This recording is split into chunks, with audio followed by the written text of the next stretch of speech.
दिसंबर का महीना था, ठंड भी थोड़ी ज्यादा थी। रंजन जयपुर से पटना बस के द्वारा पहुंचा। इससे पहले रंजन बिहार राज्य कभी नहीं आया था। पटना बस स्टैंड से उसने अपने दोस्त मनोज को कॉल किया और मनोज ने रंजन के लिए एक कार भेजी। आधे घंटे बाद ड्राइवर कार लेकर आया। रंजन कार में बैठा और ड्राइवर ने कार सीधा पटना रेलवे स्टेशन ले गया। रंजन ने पूछा, यहाँ क्यों लेकर आए हो? तो ड्राइवर ने कहा, कोई और है जो हमारे साथ जाने वाली है। रंजन सोचने लगता है कि सुबह के 3 बजे कौन आ सकता है। थोड़ी ही देर में ड्राइवर की मोबाइल की घंटी बजी और वह तुरंत प्लेटफॉर्म की ओर भागा। कुछ मिनट बाद रंजन ने देखा कि ड्राइवर के हाथ में एक बैग है और साथ में एक सुंदर सी लड़की बात करते हुए स्टेशन से बाहर आ रही है। ड्राइवर ने रंजन से कहा, सर आप आगे बैठ जाइए। रंजन आगे की सीट में बैठ जाता है और वह लड़की पीछे की सीट में बैठ जाती है। रंजन ने हिम्मत करके पूछा, ही मेरा नाम रंजन है और मैं मनोज का बेस्ट फ्रेंड हूँ, और आप? मेरा नाम रूबी है और मैं मनोज की सिस्टर की बेस्ट फ्रेंड हूँ। रंजन रूबी से बात करके काफी खुश था। आधे घंटे बाद रंजन मनोज के घर पहुंचता है। पहुंचते ही मनोज से गले मिलता है और पूछता है कि ये लड़की को तुम जानते हो?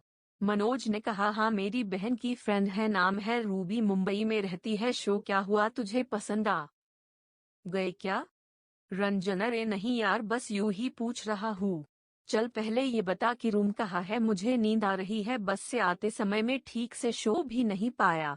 मनोज रंजन को रूम में लेकर जाता है, तभी रंजन की निगाह रूबी की तरफ पड़ती है। वह देखता है कि मनोज की बहन रूबी को अपने कमरे में ले जा रही है। रंजन शो कर उठता है तो देखता है कि घर के चारों तरफ शादी की तैयारियां जोरों से चल रही है। रंजन की निगाहें अब रूबी को ढूंढने लगती हैं। वह देखता है कि रूबी व्हाइट कलर की सूट पहनी हुई है।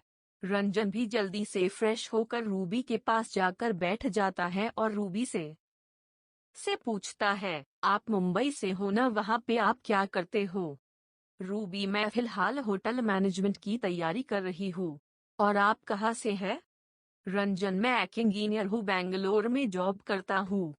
रंजन और रूबी ने 1 घंटे तक एक दूसरे से बात किया। दोनों एक दूसरे से बात करके काफी खुश थे। मनोज की शादी पटना के एक होटल में होने वाली थी। रंजन और घर के सभी लोग रात के 9 बजे घर से निकल गए। होटल से कुछ ही सभी लोग रुक गए और फिर गाजे बाजे के साथ नाचते हुए होटल की तरफ बढ़ने लगे। कुछ लोग रंजन का हाथ पकड़कर साथ में नचाने लगे। रंजन ने भी उन लोगों के साथ ताल में ताल मिलाना शुरू कर दिया।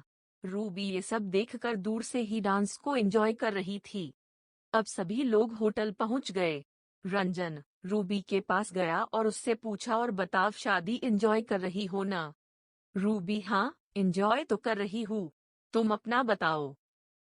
रंजन, क्या बताओ? रूबी, तुम शादी कब कर रहे हो? रंजन, पता नहीं, अभी तक कोई अच्छी लड़की मिली नहीं। रूबी, कैसी लड़की चाहिए जनाब को? रंजन, तुम्हारी जैसी अगर मिले तो बताना। रूबी मुस्कुराते हुए कहती है, ठीक है, मिलेगी तो बता दूंगी। रंजन ने बातों में इशारा कर दिया कि रूबी उसे अच्छी लगती है और रूबी को भी यह एहसास होने लगा कि रंजन मुझे पसंद करने लगा है। उधर मनोज की शादी हो रही थी और इधर रंजन अपनी जोड़ी बनाने की कोशिश कर रहा था। वह बार बार रूबी की तरफ देखता और रूबी अपनी नजरें चुरा लेती। अब शादी की रस्में भी पूरी हो गई और सुबह के 6 बज गए थे। सभी कोई होटल से घर आ गए। कुछ घंटों बाद रूबी की ट्रेन थी। अब कुछ ही देर में रूबी वहां से निकलने वाली थी। तभी रंजन ने कहा, रूबी, मैं भी अपने घर ही जा रहा हूँ, तो चलो स्टेशन तक तुम्हारे साथ चलता हूँ। रूबी ने मुस्कुराते हुए कहा, ठीक है चलो। दोनों कोई स्टेशन पहुंच गए। रंजन ने हिम्मत करके रूबी से कहा, Ruby, will you marry me? Ruby Ranjan की तरफ देखी और उसने हाँ कह दिया। रंजन ने जब रूबी के जुबा से हाँ शब्द सुना, उसके खुशी का ठिकाना नहीं था। उसने रूबी के साथ ही मुंबई जाने का मन बना लिया और दोनों को इस सफर में एक दूसरे के हमसफर बन गए। वीडियो पसंद आई हो लाइक और चैनल को सब्सक्राइब करके लाइक इन पर क्लिक करके ऑल पर क्लिक कर दो। इससे यह होगा कि हमारी सबसे